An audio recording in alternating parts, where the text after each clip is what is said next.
What if the person you think you are right now is just a dream someone else is having? Hello. Good evening. Or maybe it's already late at night where you are. Welcome to the Stillpoint. If you're new here, thank you for finding us. And if you subscribed, you're part of a quiet community now. People who think, who question, who seek. Sometimes I wonder about the lives on the other side of this screen. The cities, the small towns, the different corners of the world where you might be listening. The stories that brought you here. If you ever feel moved, the comments section is there. A quiet place to leave a thought, a moment, a trace of where you are. This is your refuge. For the next hour, the noise stops. The scrolling ends. You don't have to do anything. Just be here. You're safe. Let's begin. You're so tired of fighting your own life, aren't you? So tired of wishing things had been different, of carrying the weight of all the choices you think you got wrong, of resenting the path that brought you here, to this moment, to this breath, to this particular version of yourself that you never quite planned to become. I know how heavy it feels. This constant battle with your own past. This endless war with the way things actually turned out. This exhausting resistance to what is in favor of what should have been. There's a story you tell yourself, isn't there? A story about how your life was supposed to go. A better version, a cleaner version, where you made all the right choices, where the painful things never happened, where you became who you were meant to be instead of who you are. And every day, you measure your actual life against that phantom life, that perfect, imaginary life, and your actual life always falls short. Always feels wrong. Always feels like a failure. This phantom life haunts you. It whispers to you in quiet moments, if only you had chosen differently. If only that terrible thing hadn't happened. If only you had been stronger, smarter, luckier. If only. And the gap between the life you have and the life you think you should have had, that gap is where you live now.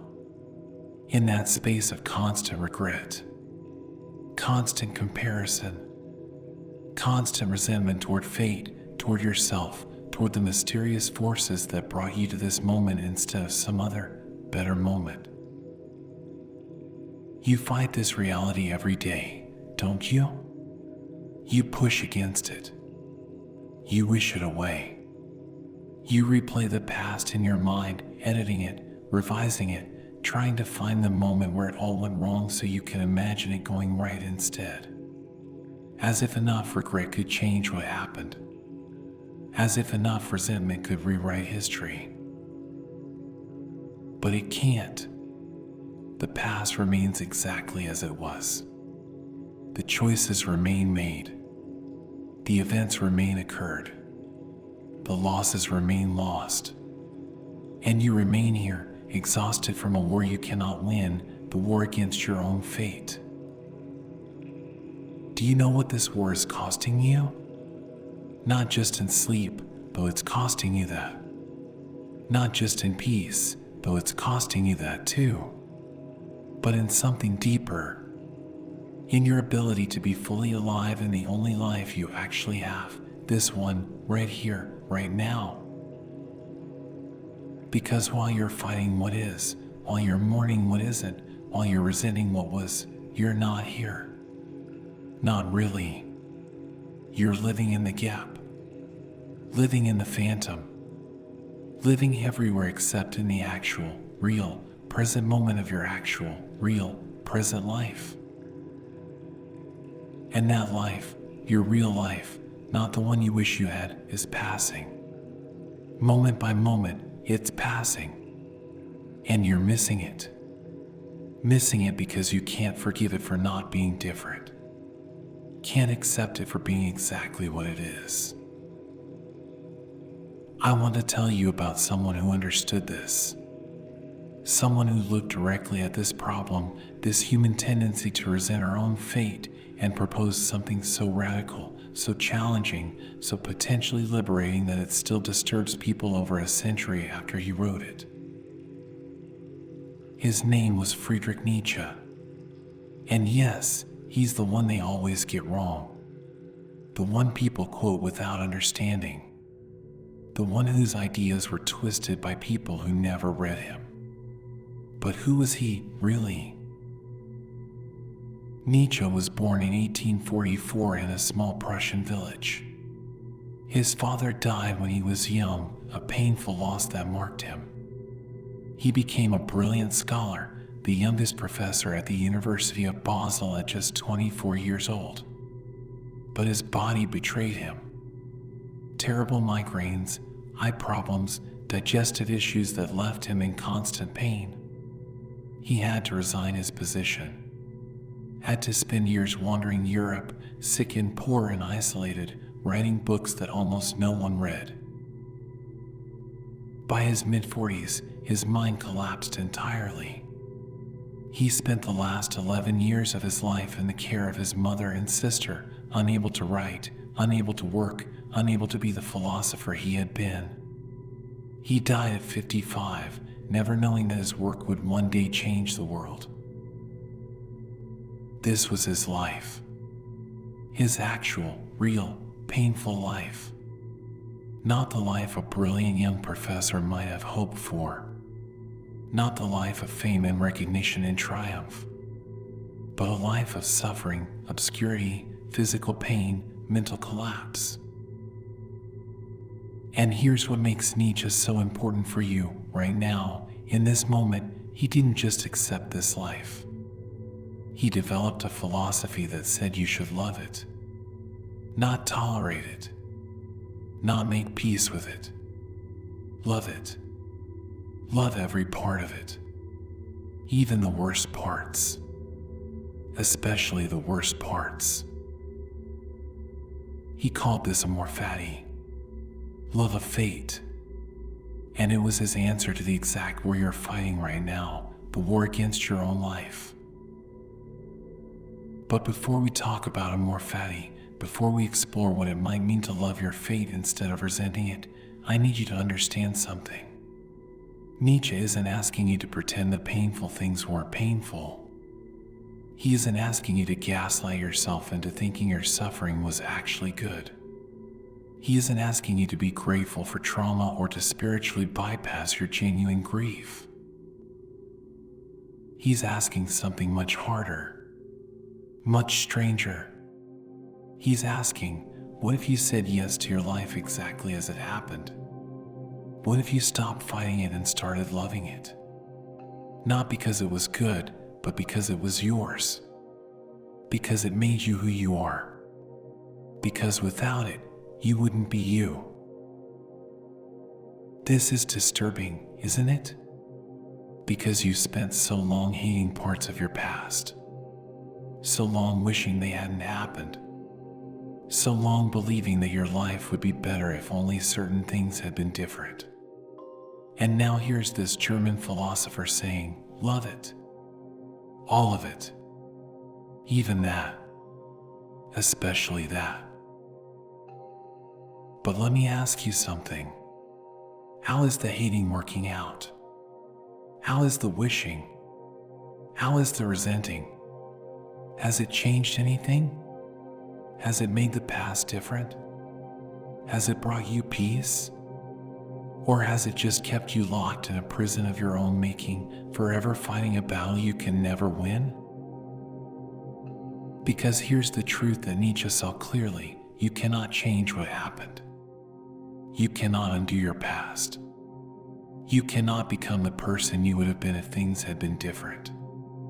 That person doesn't exist. That life isn't available. The only life available is this one, the one you're actually living, the one that actually happened, the one that is exactly what it is and cannot be anything else. And you have a choice. Not about what happened, that's already decided, but about how you relate to what happened. You can keep fighting it, keep resenting it, keep wishing it were different, and stay exhausted in that futile war. Or you can do what Nietzsche suggests. You can turn toward it. Face it. Look at it directly, all of it, even the worst of it, and say, this is my fate. This is my life. And I choose to love it. Not because it's perfect. Not because it's pain-free. But because it's real. Because it's yours. Because fighting it is destroying you, and loving it might, just might, set you free. But what does that even mean, to love your fate? How do you love something that hurt you? How do you love the losses, the mistakes, the moments of failure and shame and pain? Nietzsche knows this seems impossible. That's why he takes it even further. He proposes a thought experiment. He calls it eternal recurrence. Imagine, he says, that you had to live your life again. The exact same life.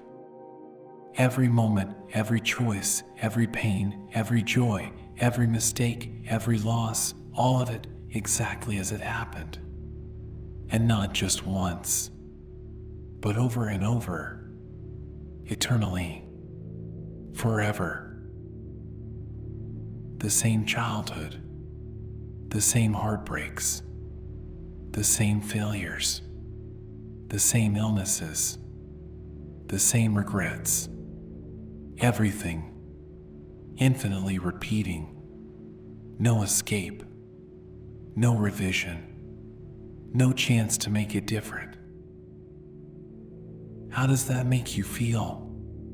If you're honest, it probably fills you with horror.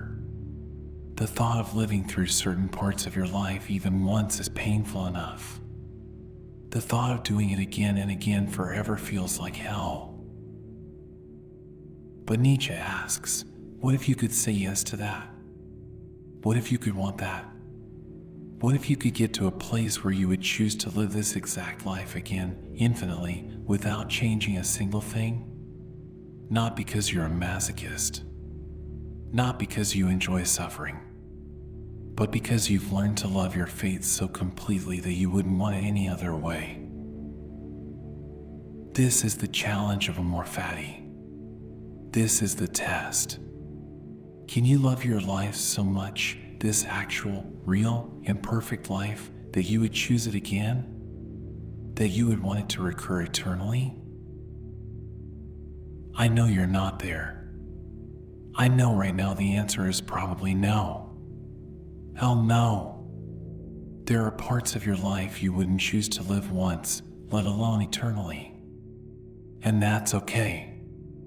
That's where you start. That's the honest place.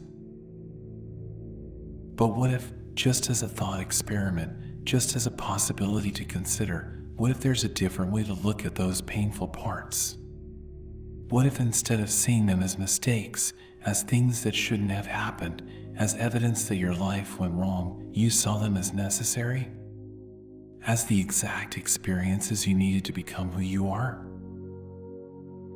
Not necessary in some cosmic, predetermined way. Not part of some divine plan that makes everything okay. But necessary in the sense that they happened and they shaped you, and without them you would be a different person. A person you've never met and can never become. Every painful experience you've had has changed you, has taught you something, even if the lesson was just that life can be cruel, has given you depth, compassion, wisdom, strength, or at least the potential for those things, has made you more human, more real, more you. And the person you are now, the one lying here tonight, exhausted from fighting your own past, this person is the result of everything that happened. The good and the bad. the choices you're proud of and the ones you regret, the joys and the sorrows, all of it together made you. And if you could go back and change the painful parts, you would erase yourself.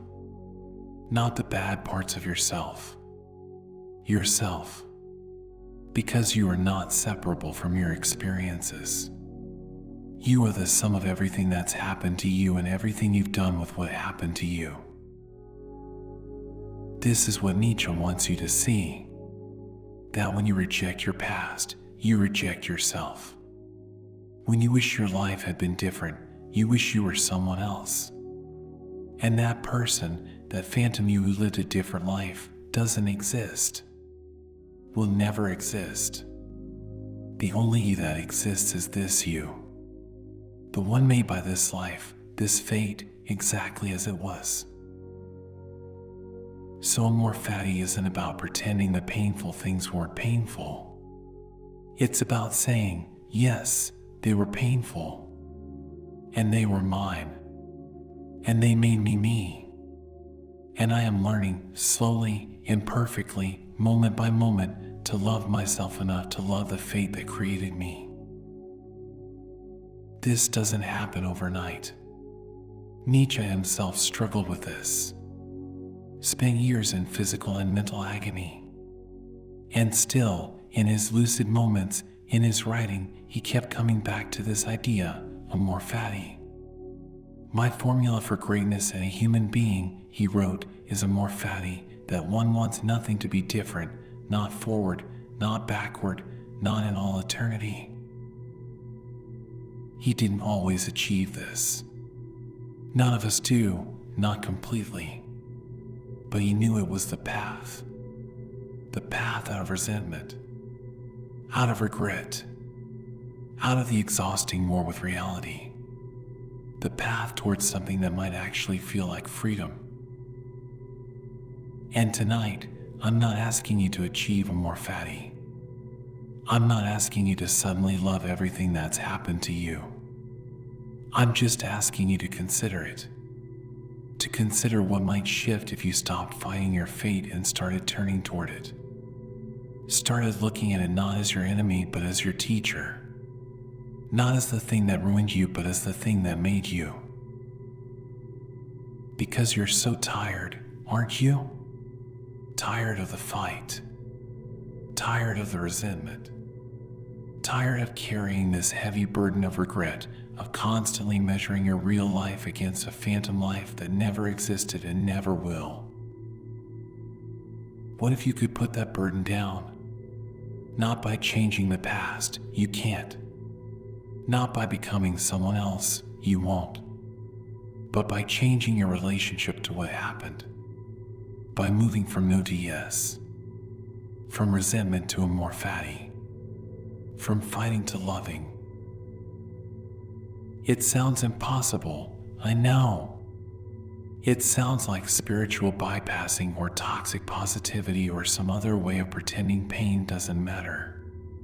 But it's not. Nietzsche isn't asking you to deny your pain. He's asking you to transform your relationship to it. To stop seeing it as evidence that your life went wrong and start seeing it as the path, the only path to who you are now. And who you are now is tired. So tired. Tired of fighting. Tired of resenting.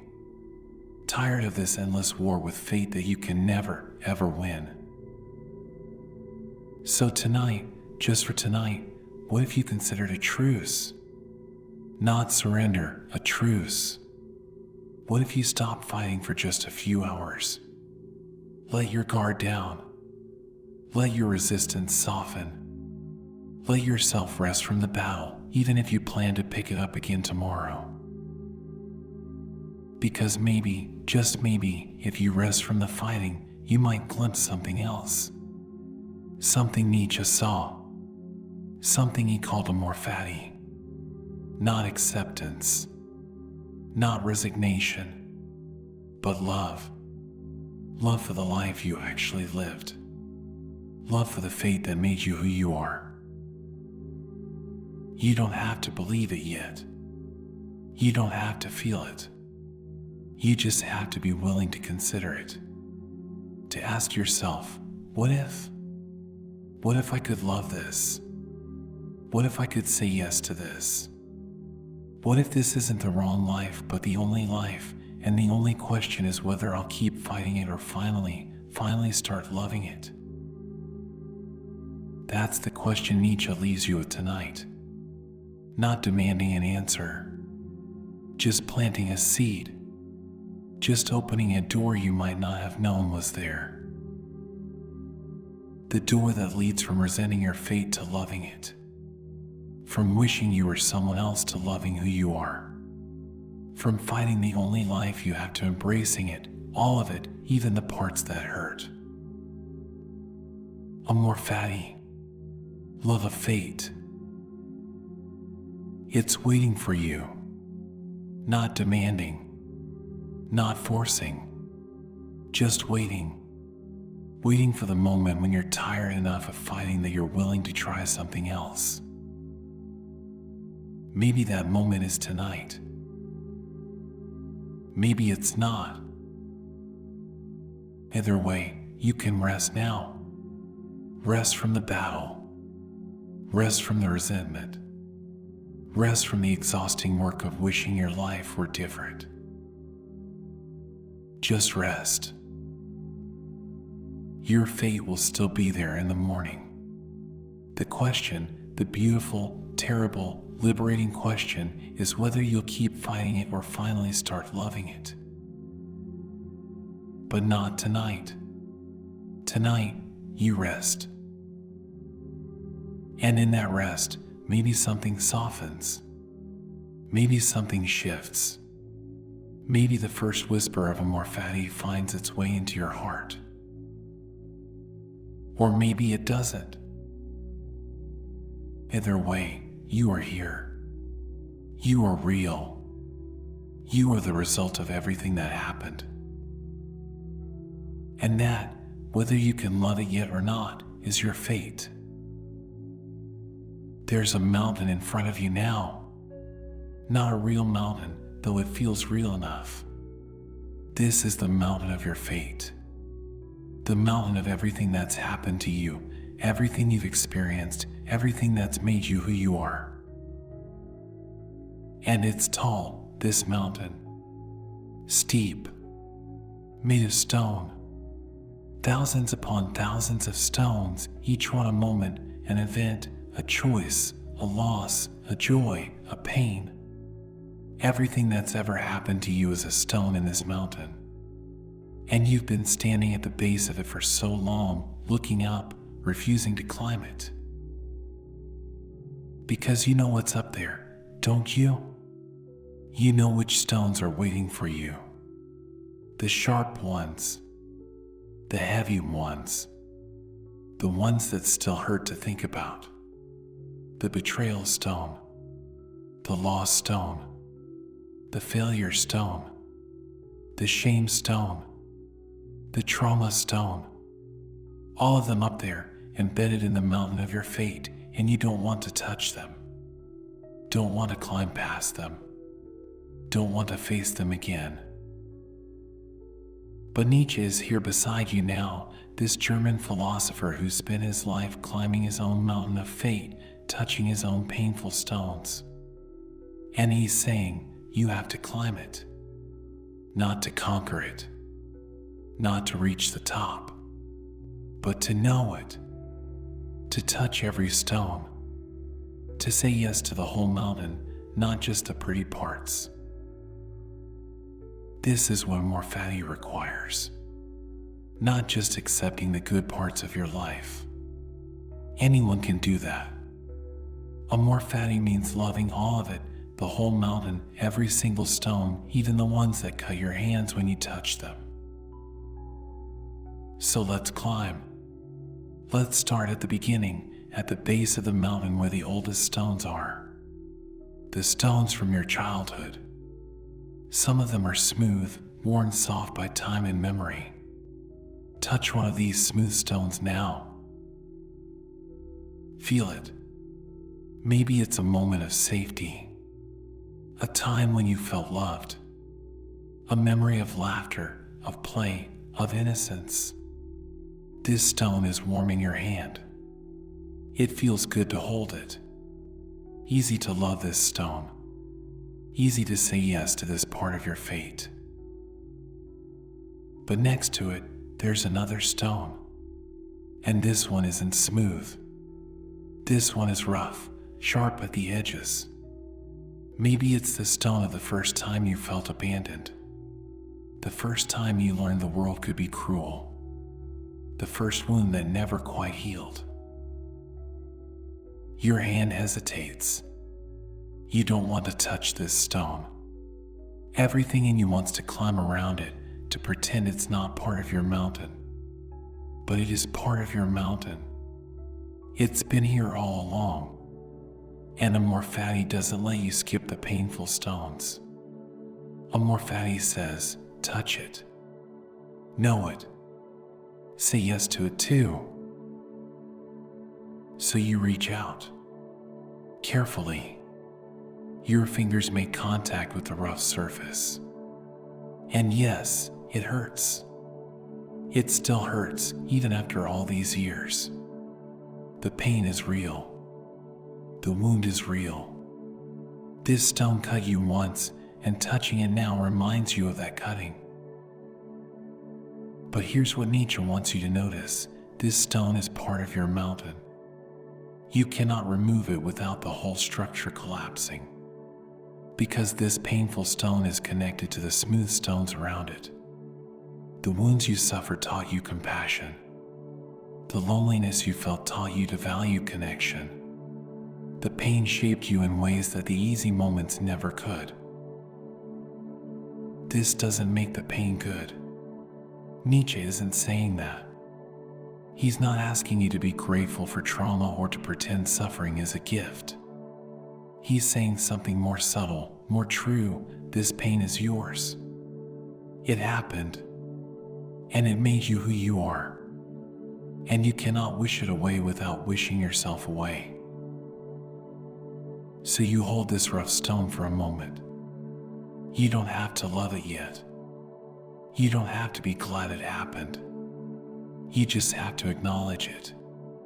To say, this is part of my mountain. This is part of my fate. This is part of me. And then you climb higher.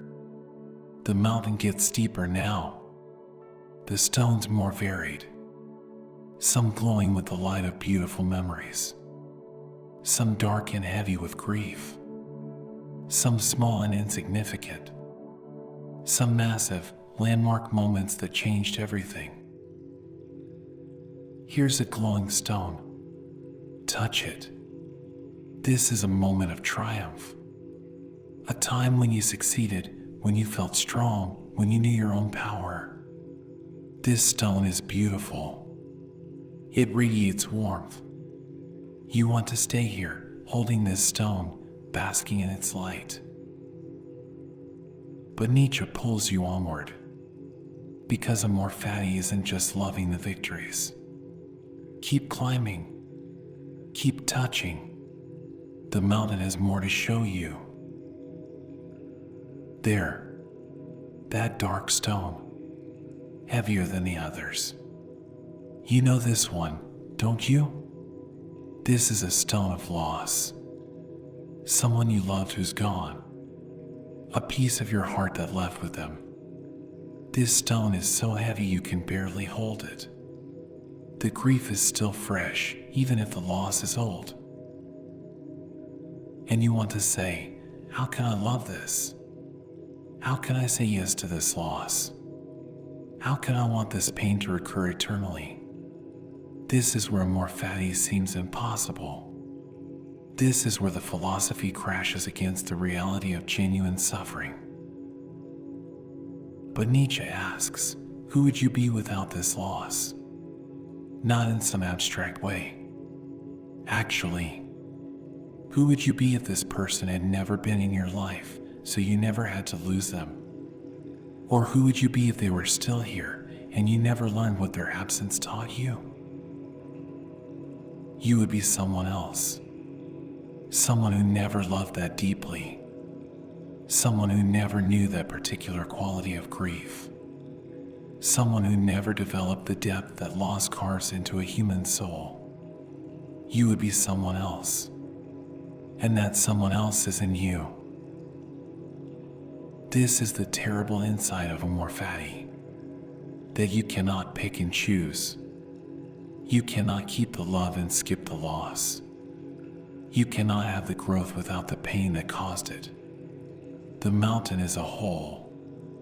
Remove one stone and the entire structure shifts. Remove the stones you hate and you remove yourself. So you hold the heavy stone of loss. You don't pretend it's not heavy. You don't pretend it doesn't hurt. You just acknowledge, this too is mine. This too shaped me. This too is part of the fate I'm learning to love. Climb higher now. Your hands are getting tired. Some stones have cut your palms. Some have warmed you. Some have surprised you, moments you've forgotten were there, stones you didn't know were part of your mountain. Here's a stone you're ashamed of. A choice you regret. A moment when you failed, when you hurt someone, when you were less than you wanted to be. This stone is ugly. You don't want anyone to see it. You spent years trying to pretend this stone doesn't exist. But it does exist. It's a part of your mountain. And Amor Fati says, touch it anyway. Own it. Say yes even to your failures, your mistakes, your shameful moments. Not because they were good, but because they were real. Because you learned from them. Because you're different now because of them. Because even your worst moments are threads in the fabric of who you've become. This is hard. This might be the hardest part. Saying yes to the parts of yourself you wish you could erase. Loving the fate that includes your own failings, your own darkness, your own capacity for harm. But Nietzsche knows about this. He knows about shame and failure. He knows what it's like to look back at your life and cringe at your younger self, your mistakes, your naivety. And still he says, Amor Fati, love all of it. Even that. Especially that. Because that's where you learned. That's where you grew. That's where you became capable of being better. You're halfway up the mountain now, and you're starting to notice something. The stones aren't separate. They're connected. The painful stone led to the growth stone. The lost stone made the love stone possible. The failure stone taught you something you needed to know to touch the success stone later. It's all connected. It's all one mountain, one fate, one life. You cannot pull out the threads you don't like without unraveling the whole tapestry. You cannot remove the painful stones without the beautiful stones tumbling down with them. This is what Nietzsche means by eternal recurrence. He's asking, can you love your life so completely, as such a perfect whole, that you would choose every part of it again? Not because every part was pleasant, but because every part was necessary. Every part was yours. Every part made you. Keep climbing. The stones are different here, higher up the mountain. More recent. Some still raw and tender. Here's a stone from last year. A disappointment. A plan that fell apart. A hope that died. You touch it and the sting is still sharp. Can you say yes to this one? It's so recent. The wound is barely scabbed over. How can you love something that still hurts this much? Maybe you can't. Not yet. Maybe Amor Fati isn't something you achieve in a moment. Maybe it's something you practice, slowly, stone by stone, wound by wound, gradually learning to say yes to parts of your life you've been saying no to for years. But you're trying. You're here on the mountain, touching the stones. That's more than you were doing before, when you stood at the base refusing to climb, resenting the mountain's existence, wishing you had a different mountain entirely. Now you're climbing your actual mountain, touching your actual stones, facing your actual fate. And in that facing, something is shifting. The resentment is softening, even if just a little. The fight is easing, even if just slightly. Because you're starting to understand what Nietzsche understood. That this mountain, your fate, your life is all you have. You can spend your whole life resenting it, wishing it were different, mourning the phantom mountain you think you should have gotten. Or you can climb it, know it, touch every stone, and learn, gradually, to love it. Not because it's perfect. It's not perfect. Some of these stones are ugly. Some were painful. Some you still wish weren't here. But they are here. They're real. They're yours. And fighting them only exhausts you. Only keeps you stuck at the base, never climbing, never moving, never growing. Here, higher on the mountain, there's a stone you didn't expect. A stone of unexpected beauty. A moment when something went wrong and somehow, mysteriously, that wrongness led to something right. A door that closed so another could open. A loss that made space for a gain you never could have planned. This stone glows softly in your hand. And you realize you wouldn't have this beautiful stone if you hadn't touched that painful stone earlier. They're connected. The pain and the beauty. The loss and the gain. The death and the rebirth. All part of the same mountain. All part of the same fate. This is the mystery of Amor Fati. That when you stop fighting your fate, when you stop trying to edit it into something more comfortable, you start to see the patterns. The ways the painful stones led to growth stones. The ways the dark valleys made the peaks possible. The ways your life, this actual, imperfect, often painful life, has a coherence, a wholeness, a strange rightness that you couldn't see when you were busy resenting it. You're near the top of the mountain now. The stones here are sharp and clear. These are recent experiences, raw moments. And among them, there are stones you haven't touched yet. Stones you're still avoiding. The sharpest stones. The ones that hurt the most. And Nietzsche is asking, can you touch these too? Can you say yes even to the worst of it? Even to the trauma, the betrayal, the deepest wounds? Maybe not today. Maybe not yet. This is advanced work. This is the peak of the mountain, and you don't have to reach it all at once. Amor Fati is a practice, a discipline, a gradual transformation. You don't achieve it by forcing yourself to love what you hate. You achieve it by slowly, gently, stone by stone, expanding your yes. Expanding your capacity to embrace what is, instead of what should have been. But you've climbed higher than you've ever climbed before. You've touched stones you've been avoiding. You've looked at your fate more directly than you've dared to look in years. And you're still here. Still whole. The stones didn't destroy you when you touched them. The mountain didn't crumble when you faced it. In fact, something else is happening. As you've climbed, as you've touched each stone, the smooth and the rough, the beautiful and the ugly, the triumphant and the shameful. You've been getting to know your mountain, getting to know your fate, getting to know yourself in a deeper way.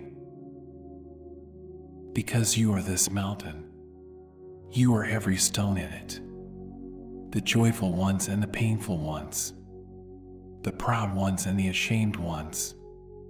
All of it together is you. And when you reject parts of the mountain, you reject parts of yourself. When you resent your fate, you resent your own existence. But when you climb the mountain, when you touch the stones, when you say yes, even a small, hesitant yes, to each part of your path, you're saying yes to yourself, to your actual self. Not the self you wish you were, not the self who lived a different life, but this self, the one who was shaped by these exact experiences, the one who carries these exact scars and triumphs, the one who is standing here now on this mountain learning to love their fate. This is Amor Fati, not a feeling that descends from heaven, not a sudden enlightenment, but a practice, a discipline, a slow turning from no to yes, from resentment to love, from fighting to embracing. And you don't have to be perfect at it. Nietzsche wasn't perfect at it. He struggled. He suffered. He raged against his fate even as he wrote about loving it. But he kept trying, kept climbing, kept touching the stones, kept saying yes, even when the yes was difficult, even when it hurt. Because he knew, and now you're beginning to know too, that the alternative is worse. That spending your life resenting your fate is a prison.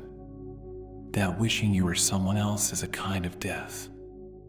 That the only life available is this one, and the only question that matters is, will you love it? You're sitting on the mountain now, resting. Your hands are cut from some of the sharper stones. Your heart is tender from some of the heavier ones. But you're here. You've climbed. You've touched. You've faced your fate more directly than you have in years. And the mountain, your fate, your life looks different from up here. You can see how the stones fit together, how the pattern emerges, how even the painful parts have their place, their purpose, their role in making you who you are.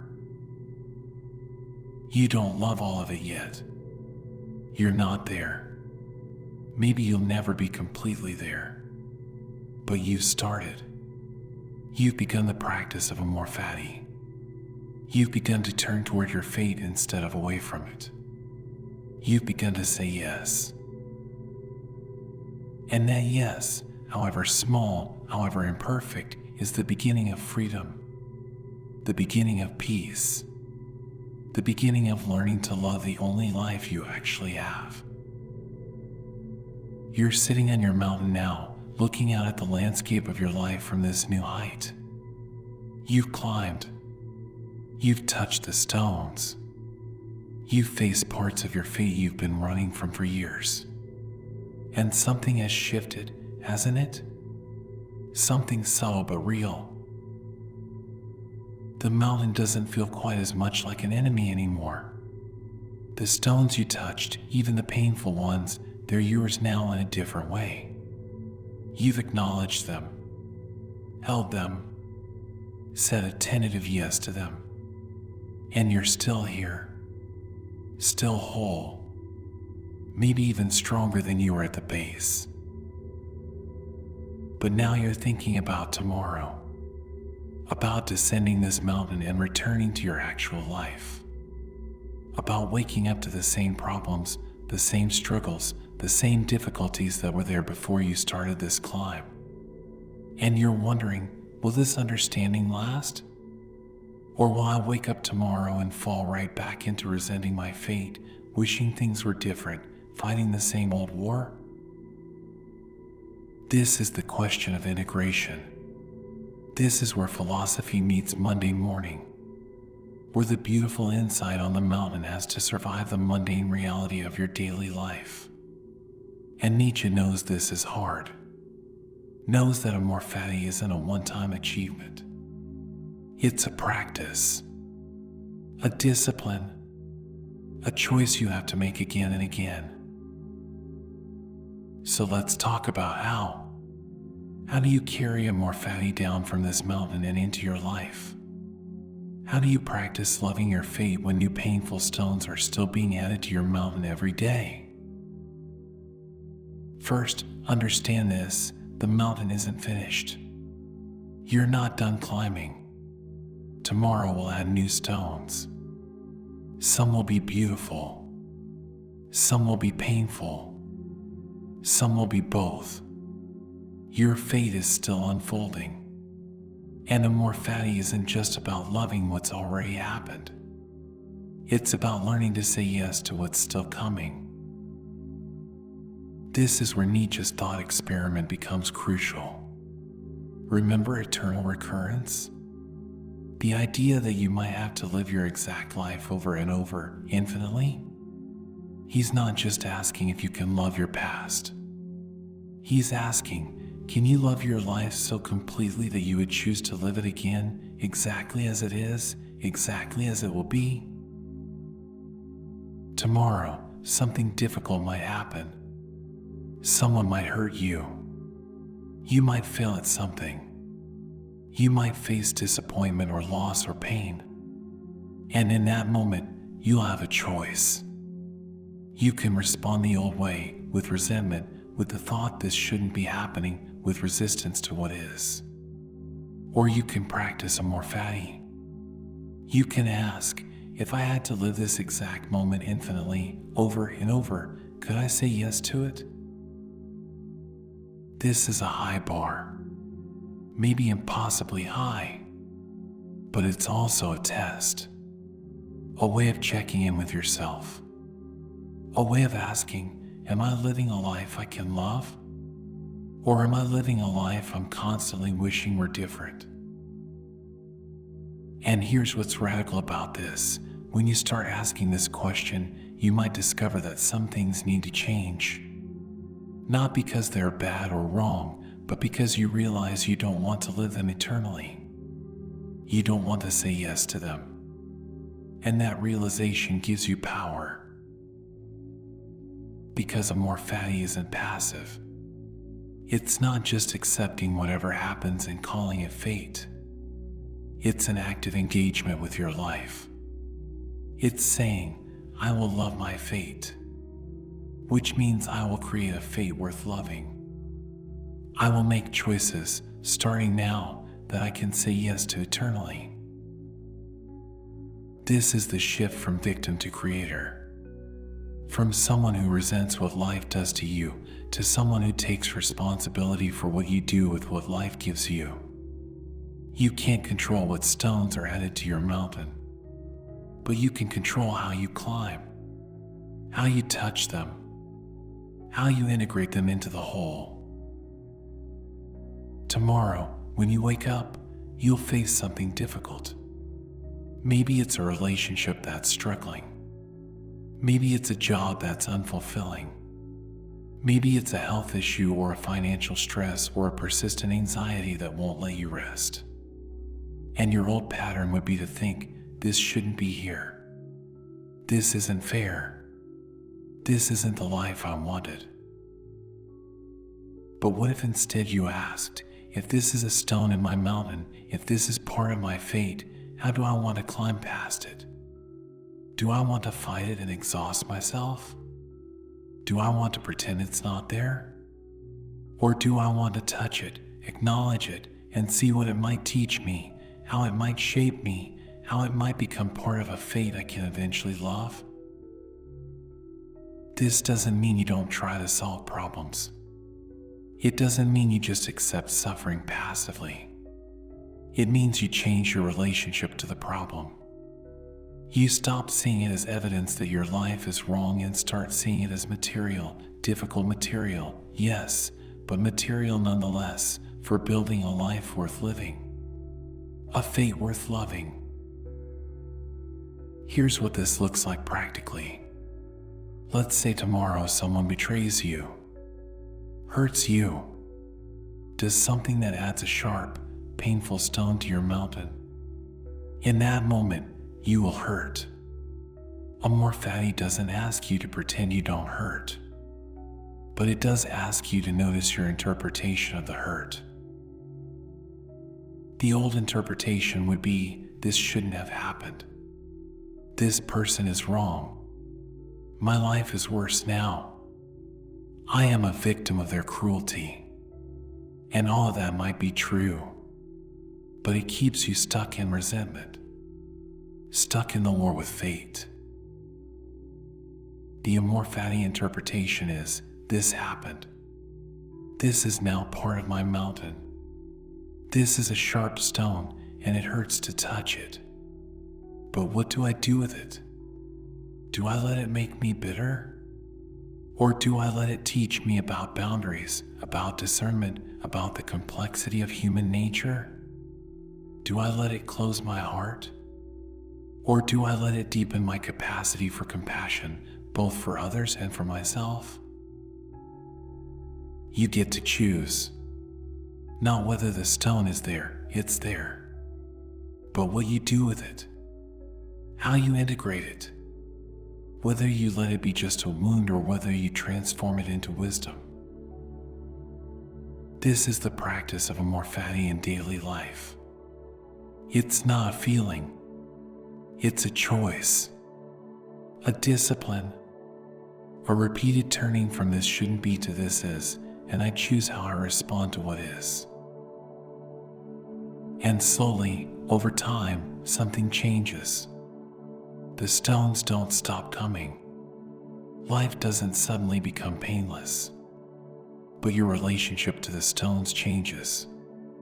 You stop being surprised by them. Stop being outraged by them. Stop wasting energy wishing they weren't there. You start to expect that life will add both beautiful and painful stones to your mountain. And you start to trust that you can climb past both. That you can touch both. That you can integrate both into a fate you're learning to love. But I know what you're thinking. You're thinking about the worst things. The things that haven't happened yet but might. The stones you're most afraid will be added to your mountain. The loss you dread. The failure you fear. The pain you hope never comes. And you're wondering, how can I say yes to that? How can I practice Amor Fati for something that's terrifying?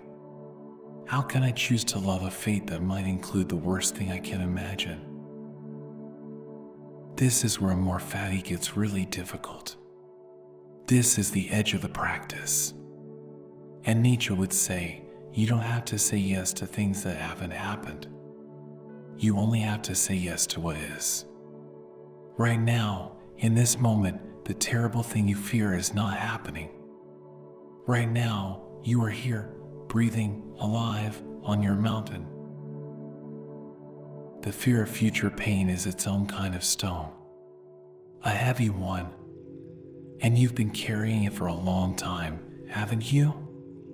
This fear, this dread, this constant anxiety about what terrible thing might happen next. And carrying this stone of fear hasn't protected you from anything. It's just made the climb harder. What if you put it down? Not the awareness that difficult things might happen, that's realistic, but the constant terror, the perpetual bracing for impact, the exhausting vigilance against a future pain that may never come. Amor Fati says, I don't know what stones will be added to my mountain tomorrow, but I know I've climbed past every stone that's been added so far, even the worst ones, even the ones I thought would destroy me. I climbed past them. I'm still here. And if new stones come, even terrible ones, I will climb past those too. This isn't naive optimism. It's not pretending bad things won't happen. It's recognizing your own strength, your own resilience, your proven ability to survive what you've survived, to integrate what you've integrated, to keep climbing even when the stones are sharp. And it's trusting that even future pain, if it comes, will be part of your fate, will shape you, will teach you, will become, eventually, another stone in the mountain of who you are. Not a stone you would have chosen, but a stone you can learn to say yes to once it's there. This is the practice. This is how you bring Amor Fati into your life. Not by achieving some perfect state of loving everything, but by practicing the turn from no to yes, from resentment to acceptance, from fighting to embracing, over and over, with each new stone, each new challenge, each new difficulty.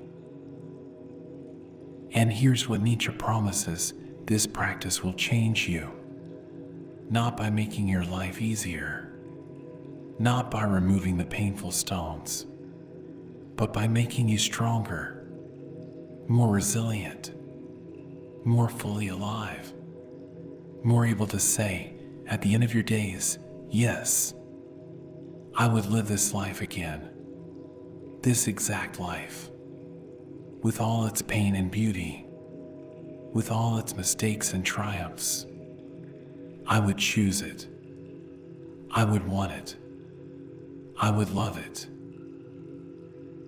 Because it was mine. Because it made me who I am. Because without it, I wouldn't be me. You're descending the mountain now, coming back down to the place where your daily life waits for you. And you're bringing something with you. Not a solution. Not a magic cure for pain, but a practice, a perspective, a new way of relating to your fate. Tomorrow will be difficult. Some days will be very difficult. New stones will be added that you don't want, didn't choose, would never have picked. And in those moments, you'll remember this mountain. You'll remember touching the stones.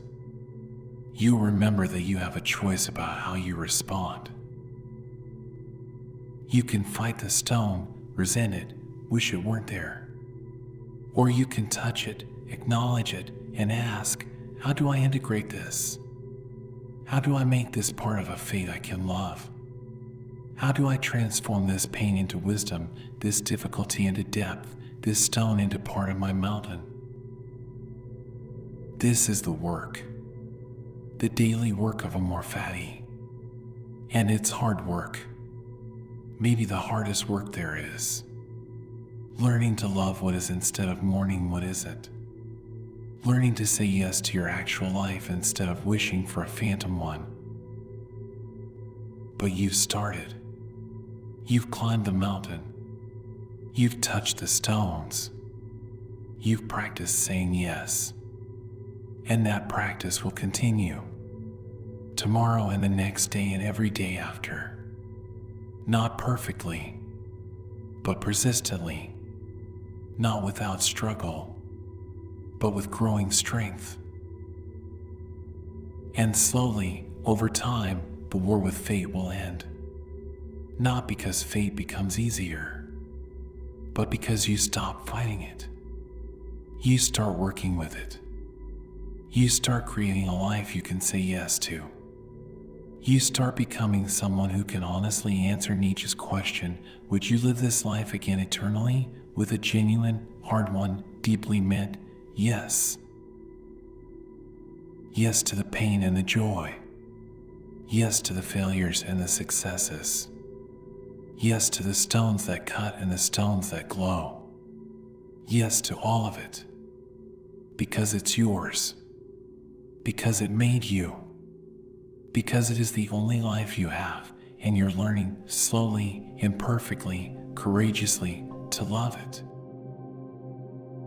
For tonight, though, you can rest from the practice. You can put down the work of loving your fate and simply rest.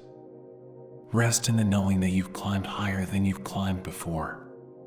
That you said yes to things you've been saying no to for years. That you've begun the transformation from victim to creator, from resenter to lover, from someone fighting fate to someone learning to embrace it. Tomorrow the practice continues. But tonight, you rest. And in that rest, maybe you notice something. That resting itself is a kind of yes. A yes to your body's need for sleep. A yes to this moment of peace. A yes to the simple fact of being here, alive, breathing, at the end of another day on your mountain. Amor Fati. Love of fate. It starts with the smallest yes. And tonight, that yes is to rest. So rest now. Your mountain will be there tomorrow. The practice will continue. But for now, for this moment, you can simply be. Simply breathe. Simply say yes to sleep, to peace, to the gentle ending of this day. You've done the work. You've climbed. You've touched. You've begun to love. Now rest. You have climbed so far, higher than you thought possible, higher than the person who started this journey could have imagined. And now, here at the summit, something extraordinary is happening. You are becoming the mountain itself. Not metaphorically, not symbolically, but actually, your boundaries are dissolving into stone and sky, your breath merging with wind, your heartbeat synchronizing with the ancient, slow pulse of the earth beneath you. Nietzsche is here, but he too is dissolving. His form becoming transparent, becoming mountain, becoming the philosophy itself made manifest in rock and air in the vast, eternal now. And he whispers, or perhaps the mountain whispers through him, this is what I meant. This is Amor Fati. Not loving your fate from a distance. Not accepting what happens to you. But becoming so utterly one with existence that there is no separation between you and what is. No gap between lover and beloved. No difference between the one who loves and the fate that is loved. You are fate. You are the eternal return. You are the mountain that stands and the climber who climbs and the love that connects them. Let yourself dissolve now. Let the last boundaries fade. Let the final separation between self and world, between you and your life, between the one who experiences and what is experienced, let it all dissolve like morning mist in the mountain sun. Your body, can you even call it yours anymore, is becoming stone? Not dead stone. Living stone. Ancient stone. Stone that has stood for millions of years and will stand for millions more. Stone that doesn't resist the wind and rain and snow.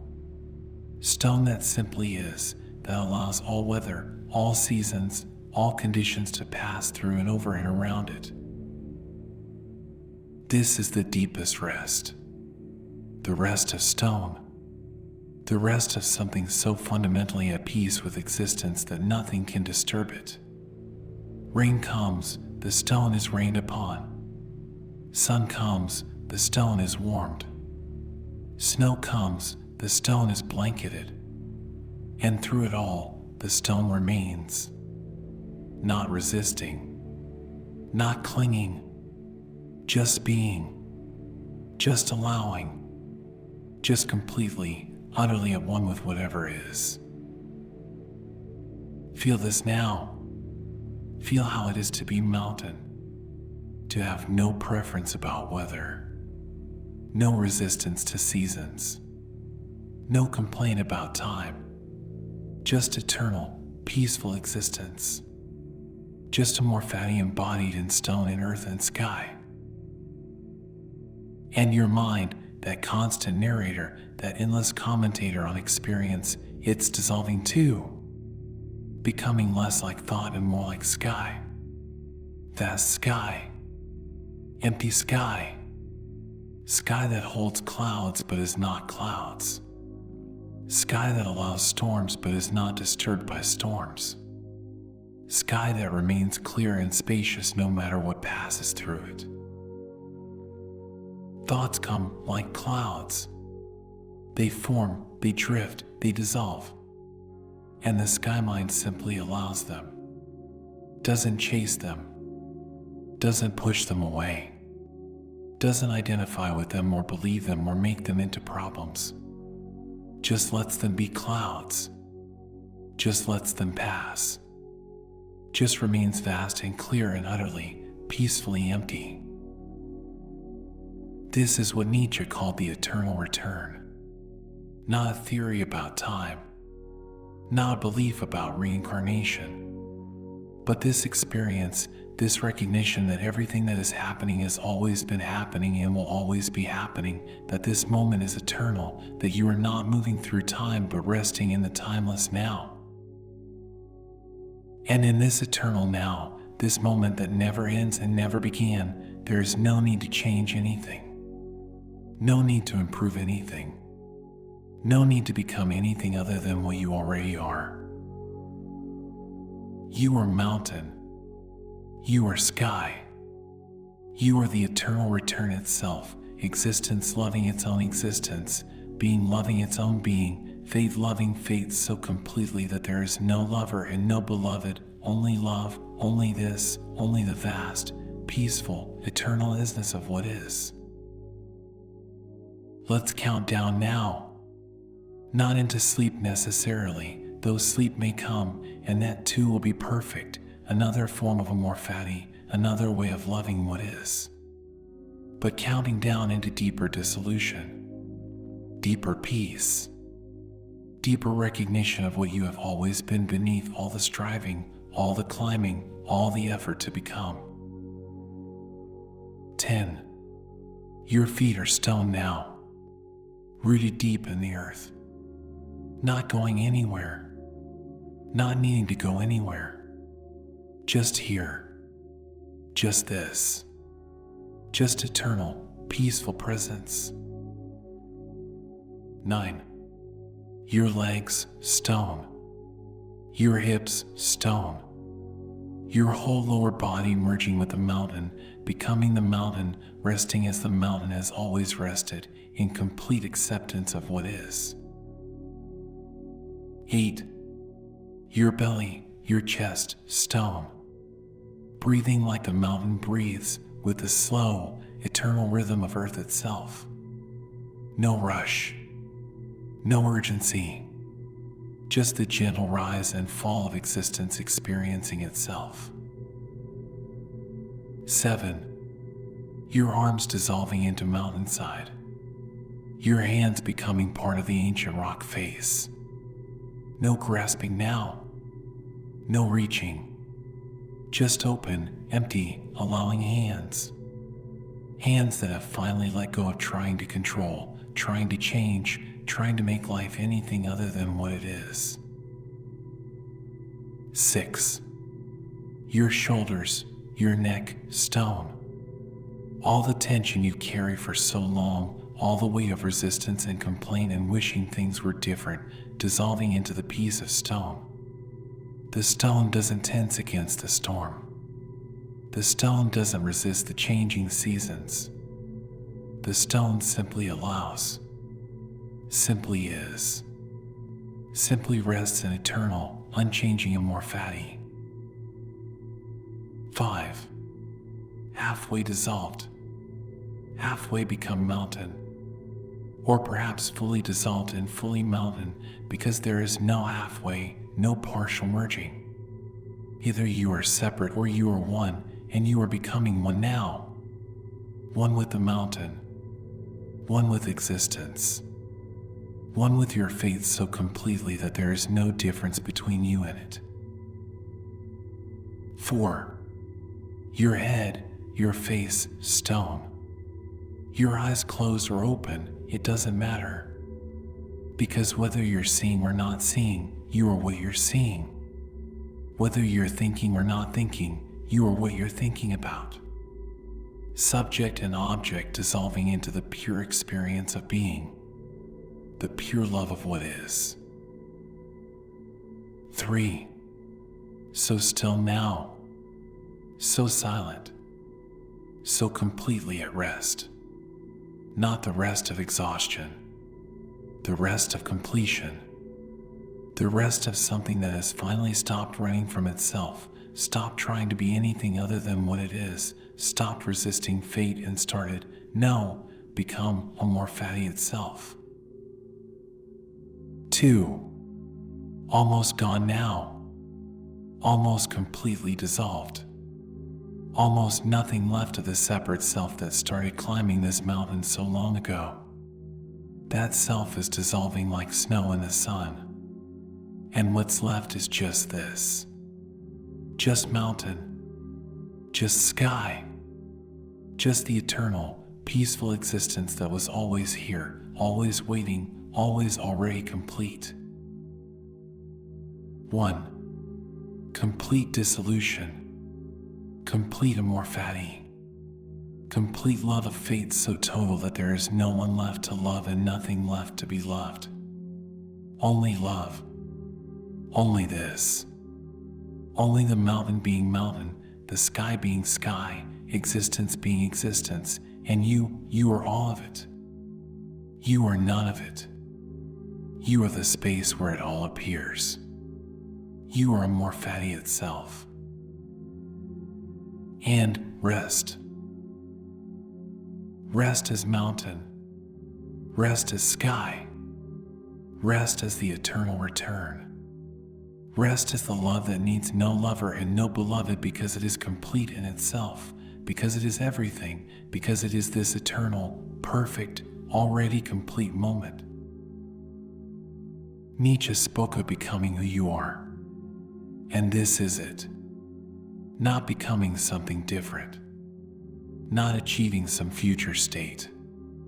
But dissolving into what you have always been.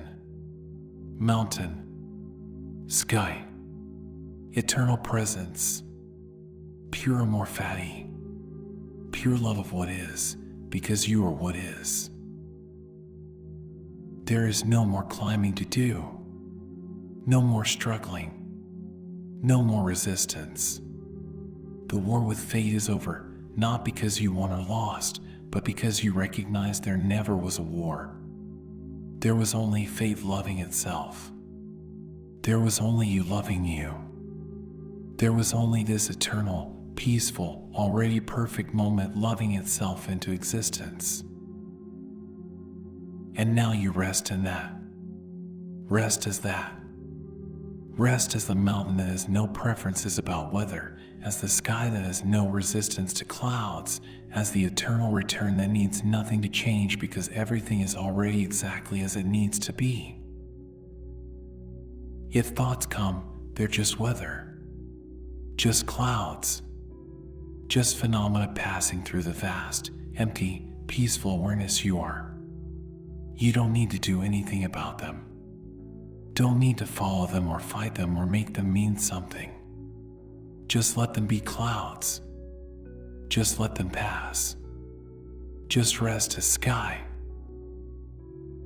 If sensations come, comfort or discomfort, warmth or coolness, pleasure or pain, they're just more weather. Just more phenomena. The mountain doesn't resist rain or cling to sunshine. The mountain allows all weather. And you, resting as mountain consciousness now, you allow all sensation, all experience, all of life, with the same peaceful, eternal Amor Fati. This is the gift Nietzsche wanted to give you. not a philosophy to believe in, not ideas to memorize or apply, but this experience, this recognition, this dissolution into Amor Fati is so complete that there is no separate you left to love or not love your fate. There is only fate. Only this. Only the eternal, peaceful, utterly complete love that existence has for itself. And you are that. You have always been that. You could never be anything other than that. The whole journey, the struggle, the climb, the learning to love, it was all just fate recognizing itself. Existence waking up to its own nature. Amor Fati discovering that it was always already Amor Fati, that the one loving and the fate being loved were never two things, were always one thing, were always this eternal, peaceful, perfect unity. So rest now. Rest completely.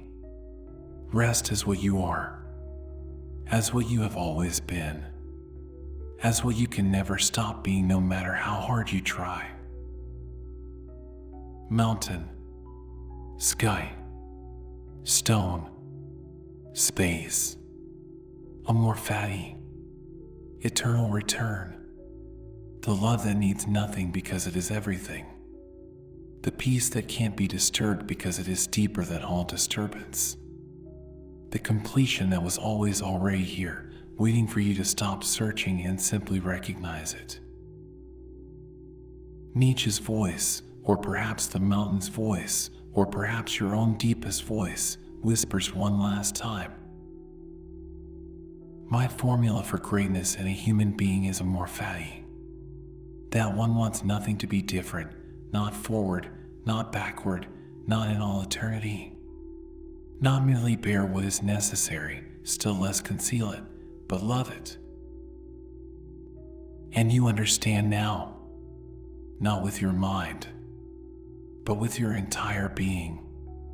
You understand because you are it. You are Amor Fati. You are the love of fate. You are fate loving itself. You are the mountain loving being mountain and the sky loving being sky and existence loving being existence.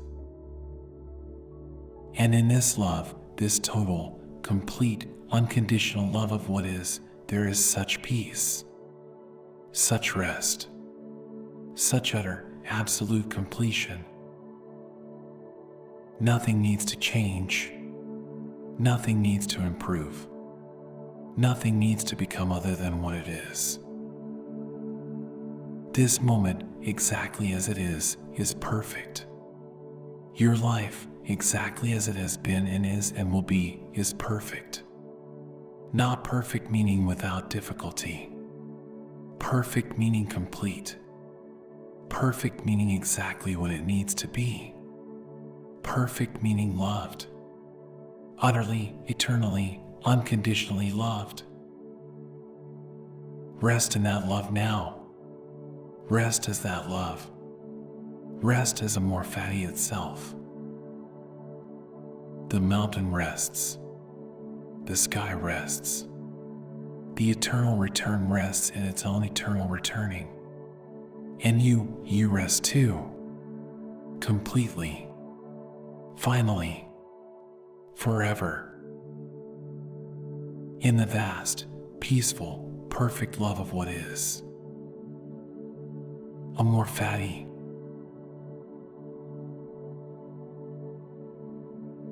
The journey is complete. You've traveled far tonight. Through shadows, through light, through depths most never see. Your mind has done its work. You can rest now.